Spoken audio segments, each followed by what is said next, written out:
He's a Super Bowl champion, 9-time Pro Bowler, a Defensive Player of the Year who spent 12 seasons in the NFL, many of them with the Dallas Cowboys, but he won his championship with the Denver Broncos. On behalf of Snickers, good buddy, DeMarcus Ware here on the Rich Eisen Show as promised. How are you, DeMarcus? Hey, what is up, man? Long time no hear from. It's too long. I'm glad that you're here on the program. Let's start right into it. Let's dive in with both feet. What is it like negotiating with Jerry Jones? You know, the thing is, it's like a two-step process. First, he's going to talk to your agent and get, test the waters a little bit on the numbers. Once you finalize the numbers, let's say if there's $5 million that needs to be, that's left over maybe in guarantee or, money that's going to be cut off the top. And then you're going to sit down with him. There's probably not going to be any agents around, and you're going to be sitting at his desk. The lights are dim with a candle, and it's going to be one of those things where you're like, holy cow, like, what type of meeting is this going to be? And he's not going to smile anymore. He's actually going to ask you or actually tell you the contract constituencies. Let's say with Zeke. When I saw him getting off that plane, I'm like, oh, once he talks to Jerry, it's going to be over. And Jerry would probably look at him in his eyes with a crazy stare and say, 6 years, $90 million. He's probably not going to say any type of guarantee. And he's going to say, for this, can you empty the bucket for the Dallas Cowboys? And if you say yes, he's not worried about anything else because he knows that, you're going to give it your all. And I think that's what Zeke did when he went in there, and that's why he got the contract he has right now. So you think he did, when he got off the plane, go and have a face-to-face with Jerry? For sure. No doubt about it. So I have some other questions. Is the candle scented, DeMarcus? Is it a scented candle? The candle is not scented, but it does have a Dallas Cowboy symbol on it. And before the candle actually melts down and it hits the star, you better have your answer ready. How many times did you do this? Was it two? How many times did you re-sign with Dallas? Okay. Twice. Was it the same thing each time? Same thing each time. And he has a suit on, which is very intimidating because you're like, okay, is this like a press conference or what? I mean, he has like a nice suit, too, with boots on. With boots? No, you're not joking, right? I'm not joking. I'm serious with you. I'm not joking. And did you go into this saying the second time, all right, I know what happened the first time. I am not going to do X, Y, and Z this time. Did you have that mentality going in? The second time I went in there, it was a totally different story. And I walked in there with Jerry Jones, and he says, actually, I didn't say anything. I listened to it. I said, I'm not going to say a word. What does Jerry have to say? He had his suit on, same atmosphere, and he says, DeMarcus, you getting your all for the Dallas Cowboys. But I want to let you know that I can't pay you the $16 million that I owe you. I can't. And I'm going to release you and let you test the market. If there's something that's out there that maybe I can contest to, but you giving it your all for me, and I'm going to give you an opportunity to go out here and see just where you are in the marketplace. And lo and behold, Denver gives me a big contract, and he couldn't pay me that contract. And he said, you know what, DeMarcus, I brought you in here, and you etched your name in the stone for the Dallas Cowboys in the Star. And when you retire, will you come back and retire as a Dallas Cowboy? And I'm looking at him in his face. And I said, yes, because I started my career here, and that's where I'm going to finish my career. And he said, okay. And he gets up, and all of a sudden, his secretary comes in there. I'm like, where's he going? And he goes and has a press conference and talk to everyone about releasing me. But I was like, that's the real Jerry Jones that I know. That's why I have so much respect for him, too, because he sits you down and he's honest with you, saying that either I'm going to be able to pay you or I'm not going to be able to pay you. Wow. DeMarcus Ware here on the Rich Eisen Show. And so Zeke signing, do you think that puts the Cowboys over the top? That's it? What do you think? I think that puts them over the top and puts them back in the contender seat because now they got a guy that can go in and move the chains, take some pressure off of Dak, but Dak can now be Dak, and he's made it to the postseason. I feel like now they can close it out. Think about how young their team is. And all of this firepower from Jalen Smith, Vander Esch, Sean Lee, you got, Dak, Amari Cooper, just to name a few. You got Frederick back. You got Leo Collins that they just signed. You got you name it. What team in the league has this type of young firepower that can now go and do it? Now it's like you got the NFC East looking right in front of you the first game, the Giants. Next game, Washington Redskins. Then after that, it's a lot of NFC teams that you're going to have to play. How well you play at the beginning of this season is going to dictate what your postseason is going to look like. Do you think Jerry's had the candlelit conversation with Dak yet? Not yet. Oh, you'll know.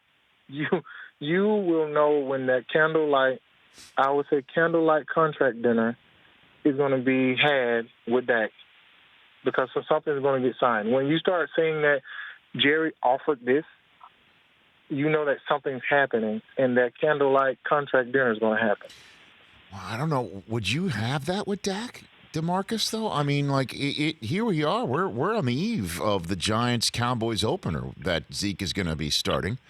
And, do you start talking dollars and cents and stare at your quarterback and ask, are you going to fill up the bucket for the Cowboys when you got to play football? I mean, this is it. I think that, I would be a little quiet about it if I was in Jerry's position, because Dak already knows that he wants to play for the Dallas Cowboys. And for me, it's like, okay, well, then you just gave me Zeke.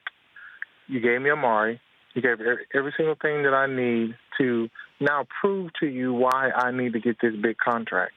And for me as a player, I won't say a word. I'll actually play that year, and I'll let the ante go up. Because you've given me every single thing to prove who I am. Now you just got to go out there and do it without being distracted about money, about where I need to be. Because these contracts that they're giving out right now, think about golf. $100 million, are you kidding me? That's why I would want to, and I started the show this way, DeMarcus Ware, that if I owned a team, I'd say sign everybody early. Sign them before. I would sign them as early as I could. Yeah. But, again, you don't want the distractions either. I would have tried to sign like a Dax earlier, before golf. So then you won't have to think about that 100. Do you think Dak is worth that money, though, DeMarcus Ware? I think you have no choice but to pay him.